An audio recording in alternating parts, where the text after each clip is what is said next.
Hello guys বন্ধুরা, দুই ভাই বোন এই যে চিনি বতক ঝরছে, মনে হচ্ছে যে ভাই বোনের মতনই সম্পর্ক দুজনের মনে হচ্ছে। আসলে কি প্রকৃতি এরকমই হয়? আসলে জানি না।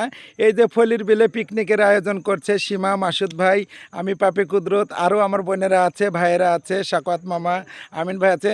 তা আপনারা এই যে হাঁস ঝোড়া কোটা ঝুড়ছেন, একটু আপনারা দয়া মায়া লাগছে না? সীমা আপা একটু বলেন তো। দয়া মায়া করলে কি তাহলে জিবি ছুটে যাবে?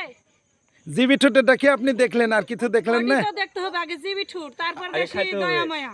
আচ্ছা, কিছু বলেন দর্শকের উদ্দেশ্যে, কিভাবে জবাই করলেন, করছেন না? ভাগু আবার জবাই করে, যে ভাগু জবাই করে সে ভাগই জবাই, কোনো পাড়ি ফেলা দিয়ে জবাই কোন না, চিৎ করিয়ে যে ঝুড়ছে। আরে যে আপনার ভাই, কি ব্যাপার? লজ্জায় মাথা ছাপড়া। লজ্জা না, কাজ করছি ভাই, কাজ করছি। আর একদম মাথা ছাপড়া আছে। আর দুইটা চিনি বতক জবাই করে আজকে বিলে রান্না করা হবে, আর অত্যন্ত সুস্বাদু খাবারগুলিও লাগবে অবশ্যই মনে হচ্ছে। কিন্তু আমার এখনো জিভিতে জল আসি যাচ্ছে যে কখন খাবো। জলই আসে, আর জল খালি তুমি ধরে থাকতে পারো না।